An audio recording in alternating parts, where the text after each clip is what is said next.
Hello, and welcome to another episode of Metal Detecting with Lugnut. Today we're going to talk about the story of two finds that were unearthed over a period of 2 years that have something in common. So we'll start with the second find, which I discovered on August the 3rd, which was Saturday before last. A little place a couple villages over from where I live. And I knew there was an old house on this property, and it had been taken away a couple years ago. About a couple years ago. And so I went to the new house next to it, and knocked and asked for permission, and they said, sure, yeah, you can dig there. And dug around, I found a couple old shotgun shells, one copper memorial penny from the 70s, a mason jar with a unbroken porcelain, and junk. What it turns out is that the house had been relocated there, so it wasn't originally there, so it wasn't as old as I had thought. But I did find one item that was interesting. And it was just before I kind of gave up. And it was this item right here, which is a hunting dog collar plate that identifies the person who the dog belongs to.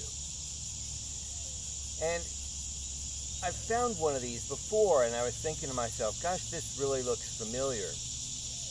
And I gave it to the owner because, as it turns out, the name there on the collar plate is her father.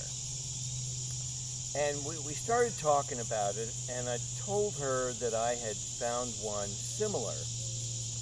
And I described where the location of the place I was digging where I found the other one, and she pops out the name that was on this one, the one from 2 years ago. She knew the name, Hendricks. So we have Bowen from this recent dig and Hendricks from the dig 2 years ago. And it's episode 48. Cool finds at the 1910 house, and I'll put a link in the description.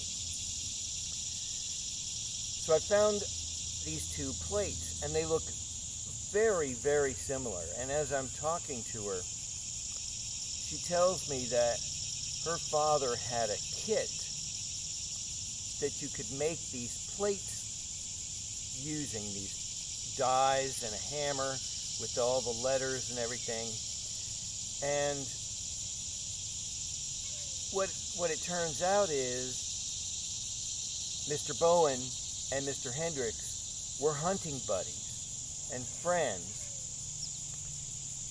And Mr. Bowen had the plate making kit, and he made the plates that Mr. Hendricks had on his dogs, and Mr. Bowen had made the plates that he had on his own dogs. Now, they hunted beagles, and they chased rabbits and coons and things, and apparently they were good friends for a very long time, even to the point where later in their lives she would take Mr. Bowen over to see Mr. Hendricks, I guess when he was too old to drive, and they would just, chat and, sit around, smoke and drink or whatever it is old guys do. But Mr. Hendricks' house, I looked up on the map, is about 8 miles away from Mr. Bowen's house.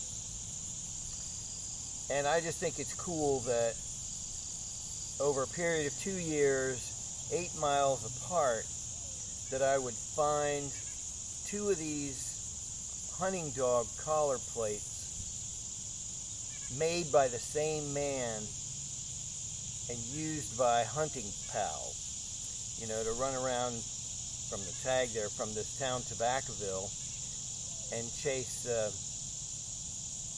rabbits and stuff through the woods. I just think that's really cool.